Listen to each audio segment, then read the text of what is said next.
ES Audio.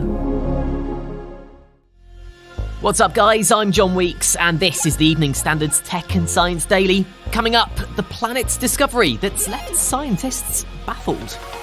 But first, Virgin Galactic will launch its first commercial flight from New Mexico later. Instead of paying customers, though, the 90-minute flight is largely about carrying out science experiments, like measuring the air quality to inform future flights, but also recording how certain liquids and solids interact in microgravity. Itself, everybody thinks, oh, it's a lot of vibration. It's actually a very smooth rocket motor. When we release and they light the motor, you're going to hear Such say fire. The three-man crew have been carrying out preparations ahead of the flight. They'll be joined by an astronaut instructor and will conduct 13 scientific research experiments in total. The launch of the VSS Unity spacecraft is due to take place at 4 p.m. UK time today, Thursday. The next flight, with paying tourists, is set to launch in August.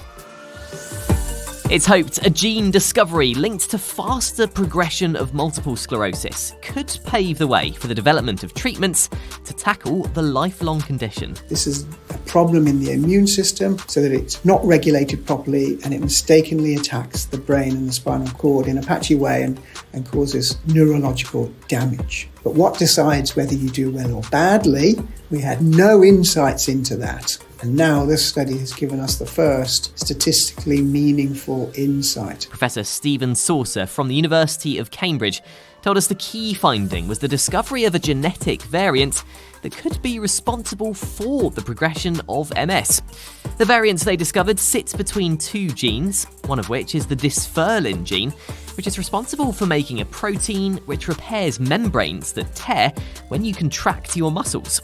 He said this genetic breakthrough is significant for MS research because it opens the door to investment from pharmaceutical firms who won't risk investing in research that isn't backed by genetic evidence. So pharma are starting to show interest, and we can't develop treatments. We cannot develop treatments without the involvement of pharma. We need pharma to help us. And now we have this genetic support. There's potential and interest from them to start the process of development. Stephen told us because the discovery relates to inflammation, there's a chance any future treatments could translate to other conditions, such as Alzheimer's or Parkinson's disease. So it's possible, speculating in an optimistic sort of way, that what we learn in MS might actually be transferable to other neurodegenerative conditions, particularly where there's an inflammatory component. Now, for a space discovery that's left scientists baffled, a planet that somehow avoided being engulfed by its dying host star. The planet, called 8 Ursae Minoris b, is about the size of Jupiter and continues to exist despite its host star transforming into a red giant. Normally, a planet close to its host star, about half the distance the Earth is to the Sun, would be consumed when the star expands. Scientists have come up with a theory, though, that the star actually merged with another star, producing a disk which this planet was created from, known as a second-generation planet.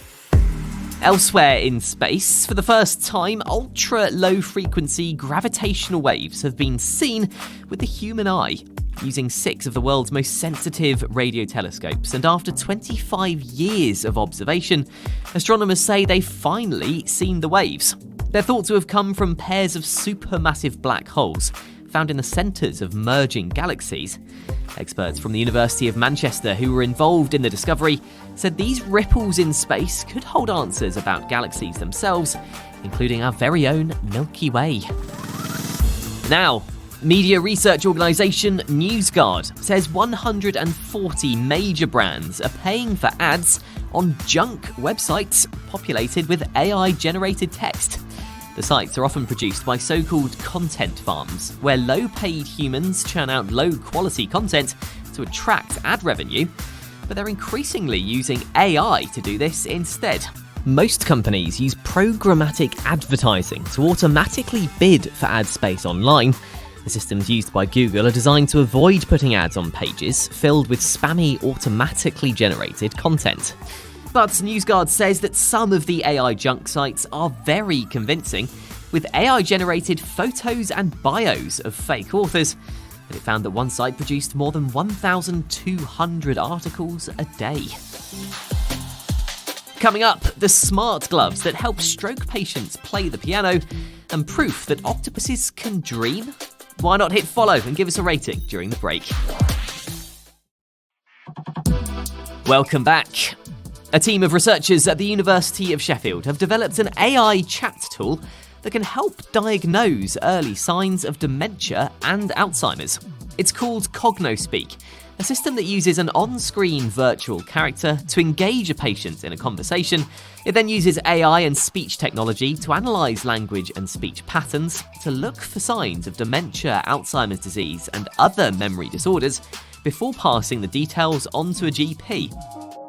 A pair of gloves that can help stroke patients relearn how to play the piano have been developed by a team of scientists in the US. The exoskeleton glove uses artificial intelligence, moving components, and touch sensors in a way that could help patients relearn manual tasks after losing or showing a reduced ability to move their hands, fingers, or wrists. The researchers said the glove teaches its wearer to play the piano by feeling the difference between right and wrong movements. Almost 2/3 of stroke survivors leave hospital with limb weakness, visual problems, and language and communication problems. And finally, it turns out octopuses may actually be able to dream, and the clue is in their skin. Octopuses create various different skin patterns to either camouflage themselves, warn off predators, or communicate with each other. But researchers found they actually cycled through these different patterns while sleeping. One theory suggests that they could be reliving and learning from their waking experiences and reactivating the skin pattern associated with each experience. You're up to date. We'll be back tomorrow afternoon at 1 o'clock. See you then.